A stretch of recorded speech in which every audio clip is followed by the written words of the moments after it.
Hey guys, how are we doing? So we're back on another video from Some Merry Gaming. We watched Boruto is Trash the other day, and he's gone and done Boruto is a masterpiece. I just want to say, apparently someone pointed out in the comments that this isn't what I was expecting. I thought this was going to be so let's just see how we go with this. I'm expecting this is going to be funny, not like, well, let's just do this. Boruto is a masterpiece. As you all may or may not recall, I made a video about this particular show about a year ago, and as you can see right here, I certainly wasn't right in the head. There are too many components that makes Boruto rise in a sense to a level of superiority many shonen fail to even fathom, and putting it side by side with its current competitors, clearly, in every aspect, Boruto takes the goddamn crown, which unfortunately I overlooked in my last review. However, after making that video, it has been brought to my attention that I possibly could have been wrong. The Boruto stands over here on Twitter really opened my eyes to the world that is Boruto, and what it really is as a shonen, let alone an anime, displaying to me that is none other than a perfectly layered and constructed cake sprinkled with a whole lot of good shit. So with me being me, I was like, hey, I need to reevaluate my dinner plan, because what I said in this video was distasteful. So I brought myself to dive through many episodes, dissecting every single minute of every single episode, and finally enlightening myself to the ultimate truth. Ah, cool.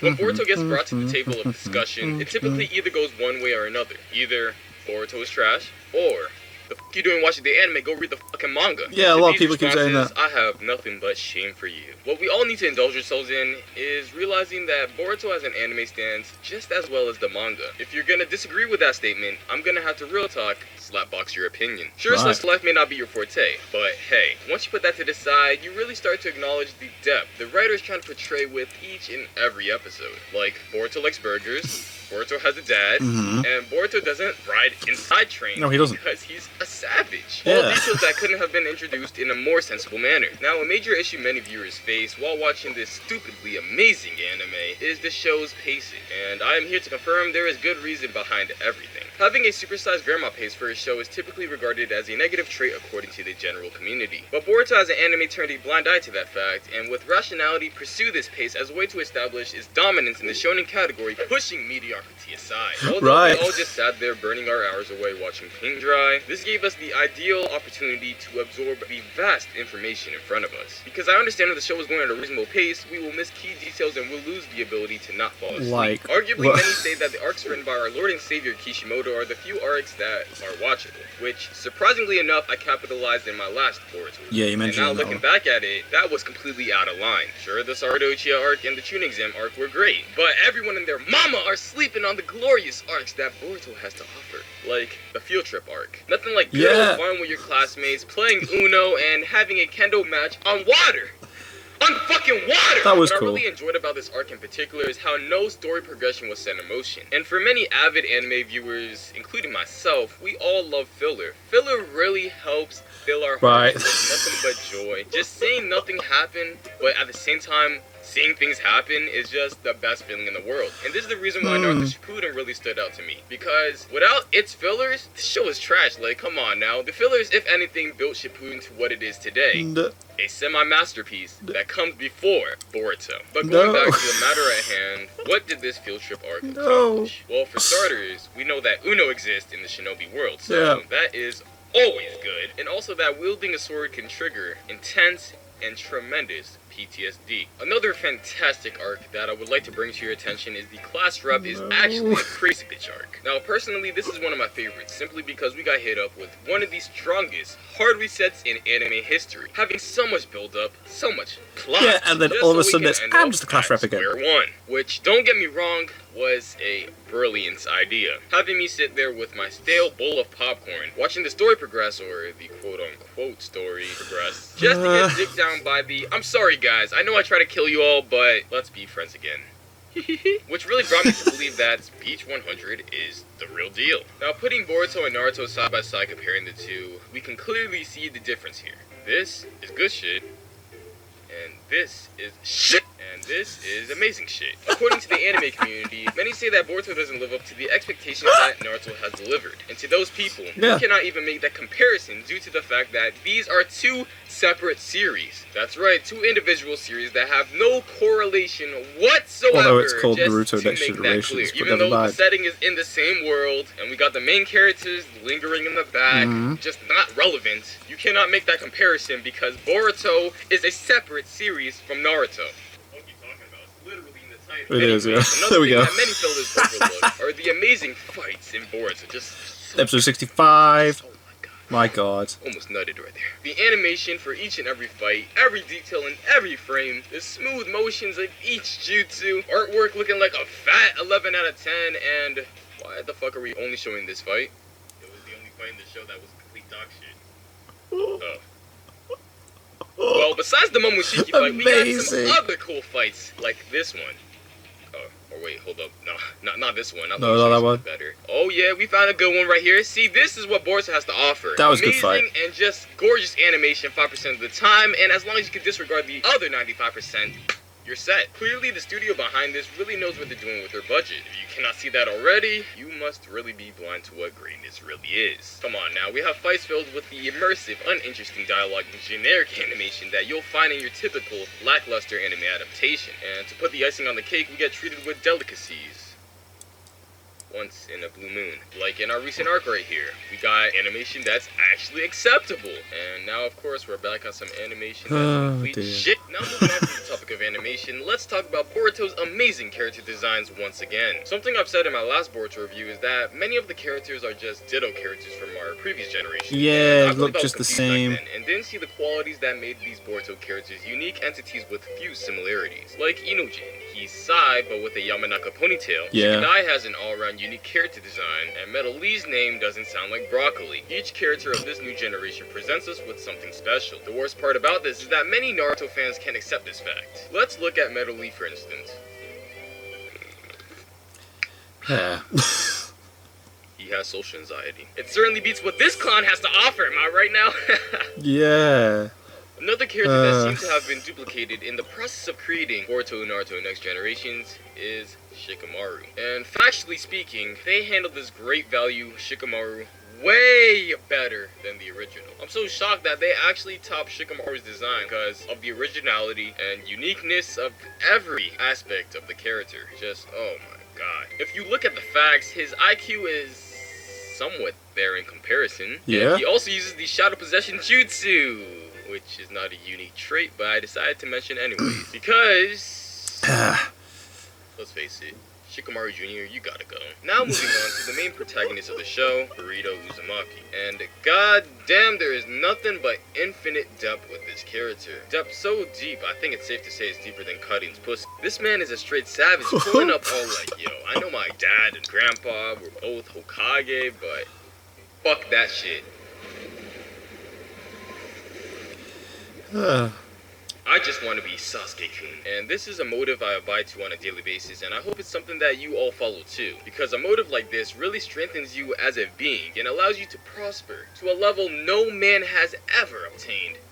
Except for Sasuke, which is getting a girl pregnant without intercourse. Yeah. But like I said, the depth of Boruto's character is like no other, hitting many key components to a great protagonist that many shonen fail to execute, like for example, a strong motive. Something in our day and age that many modern shonen protagonists just lack. Becoming the god of the new world? Alright. Becoming Wizard King? Nah.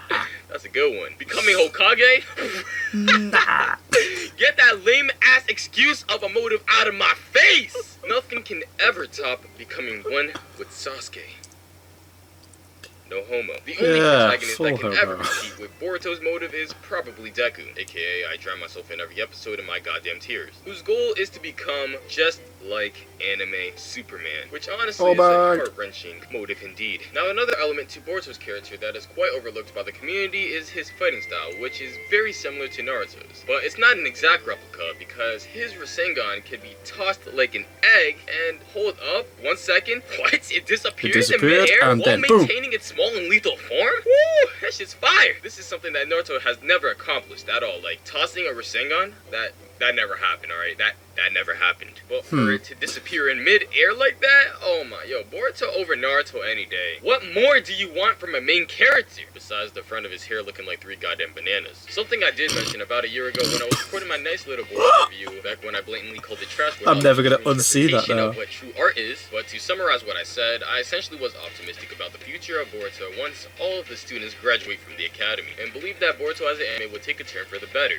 And honestly, I don't know what this past man was thinking. Man sounded like a whole crackhead. Disliking Boruto back then is like disliking vanilla ice cream with green beans, corn, popcorn, ketchup, and a hint of fries and soy sauce. So yeah, that's a straight up sin. But anyways, to answer past Mo's big question, which is, does Boruto get better after they graduate from the academy? Of course, because after that we got the Genin mission arc, which was yeah, and after that, we got the Byakuya gang arc, which was boringly cool. Then we got the Shooting Games arc, which lacks Tsunade titties, but that's besides the point of it being good. And then after that, we get the Chocho arc, which was honestly a masterpiece of an arc, really showing us a strong message of true love. And then we are now left with the great value / bootleg Sasuke retrieval arc, and man, this really helps me with my sleep. And sleep is good for you, by the way, so, you know, I'm getting my sleep. Oh my God. This shit probably works better than NyQuil, I'm not gonna lie. So, to Mo from the past, you're tripping if you had your doubts about Boruto getting good. It was a masterpiece back then, and a masterpiece now. Nothing has changed, except for it abundantly getting better and better after every excruciating episode. Now, to those who had that lingering idea of Boruto being trash, I really hope this video cleared all misconceptions pertaining to the anime, because without understanding comes confusion, and with confusion comes distaste, and with distaste comes Boruto. But if you do some simple math here, distaste minus confusion to the second power will equal 6.9, the rating of the show on my anime list. Then multiplying this number by 10 using Mewtwo's 1-2 law, this will get you a very inappropriate number, but bear with me and trust me, we will get answers. So taking this number and add the number of Boruto anime fans, and boom!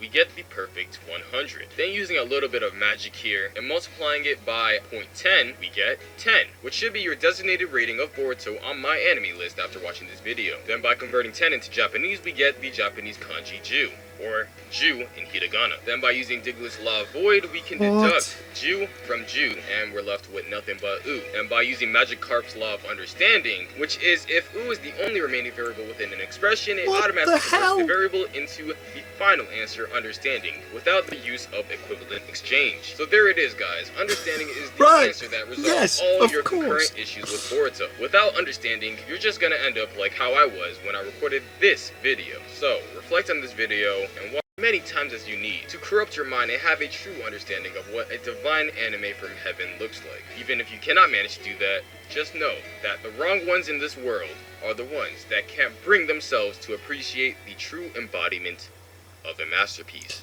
So of course, before I end this video, I would like to thank everyone for watching this video, and would also like to give a shout out to Jacob Kent, Kirby Myers, that was a good video, I like that, and my other sexy Patreon supporters for supporting this channel through Patreon. So with that all said and done, I wish you all a great day or night whenever you're watching this, and I will see you guys next time. And if you don't watch Boruto after this and get caught up, I'm gonna have to fight you.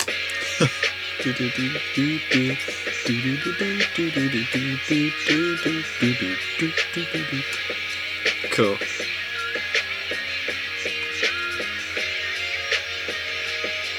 That was funny. That was funny. Like, that wasn't what I was expecting at all. Like, he's like, it's as if he's trying to explain how good it is, then all of a sudden, instant joke as to why it's bad. That was funny. I like that. I like that a lot. That's great. Some good script writing on that. That's brilliant. So yeah, wow. Thank you for suggesting that one, guys. So I did enjoy the Boruto's trash one. That was good. So then that's Boruto's masterpiece. So yeah, thank you guys very much for watching. What do you guys think of that? What do you guys think of this? Click like, subscribe if you haven't already. Leave comments down below. Let me know what I should watch and discuss in future videos. And I'll see you guys. I'll see you guys next time.